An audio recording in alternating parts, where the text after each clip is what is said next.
Tokyo is one of the few places where a woman can walk alone down an unlit alleyway at 1 a.m. without a flicker of fear. Public safety here feels absolute. You can find people passed out on a public sidewalk after a long night of drinking, their wallets and phones sitting exposed on the concrete, completely ignored by every passerby. To a tourist, Japan appears as a frictionless machine. The streets are spotless despite a total lack of trash cans, the air is clean, and the public infrastructure works at a level of precision that feels almost supernatural. But a decade of residency reveals the weight behind that perfection. You begin to see that this level of public order isn't a natural state. It is a demanding, high-stakes trade-off. This scale represents the Japanese social contract. To secure absolute peace, the society demands absolute conformity. It is a rigid agreement that maintains the high quality of life, but it creates a specific kind of pressure that outsiders often find exhausting to navigate. In many cultures, if someone is polite, we assume they're trying to be a friend. In Japan, these two behaviors are entirely separate. Public politeness is a civic duty. Ask a stranger for directions, and they'll often stop to physically walk you to the exact location. They aren't doing it to start a conversation. They are doing it to ensure the system continues to function for you. That same helpful stranger can be a colleague you've worked with for 10 years, yet you will likely never see the inside of their home or meet a single member of their family. The environment is physically designed for this solitude. Solo dining booths, quiet train cars, and single-seat movie theaters cater to a population that values being left alone above all else. For those coming from communal, vibrant cultures like India, this atmosphere of silence can feel deeply isolating.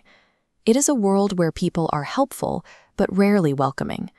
This social harmony relies on a system of mutual non-interference. Every individual maintains a calculated distance from the collective, ensuring that no one ever causes a scene or disrupts the peace. Problems arise when an outsider tries to transition from a guest to a permanent member of this rigid system. The housing market often serves as the first barrier. Real estate agents frequently reject applicants based solely on a foreign-sounding name, fearing that an outsider won't follow the complex, unwritten rules of the neighborhood. When rules are broken, the blame often defaults to the nearest foreigner.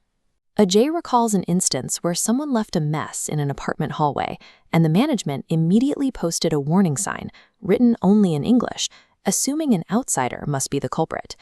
The workplace further enforces this hierarchy. While international firms offer more flexibility, traditional Japanese companies operate on a set of strict seniority-based protocols. Junior employees are often expected to wait until their boss leaves before they can go home. This extends into the night, with immense social pressure to attend nomikai, or after-work drinking sessions, where catering to senior staff is mandatory. These societal norms act as a security system. Those who don't instinctively follow the unwritten code find themselves repeatedly blocked from reaching true integration, as the system works to keep the collective predictable. Japan's intense focus on internal stability creates a population that is remarkably well-ordered, but often disconnected from global realities. Because English comprehension levels remain low, many rely entirely on a localized media ecosystem. News and global events are consumed through a very specific Japanese language filter. This gap in information leads to perceptions built on pop culture fragments. Ajay notes how locals might fear visiting India due to a belief that bombings are constant, or confuse Kenya with war-torn Syria. Conversely, Hollywood films like Titanic or Top Gun lead many to view Westerners through a romanticized lens, treating white foreigners like storybook princes. A perfectly controlled insular society is a safe one, but the cost of that safety is a fundamental misunderstanding of the world outside the bubble. To understand why this trade-off persists, you have to look at the results. The streets remain spotless and beautiful. This isn't high-tech cleaning, it's social pressure. People carry trash for hours because the collective weight makes littering unthinkable. This same pressure creates silent public transit. Hundreds pack into a single train car, yet the silence is absolute, ensuring no one disturbs the group. Living here means giving up the loud, communal, and often messy freedom found in other parts of the world.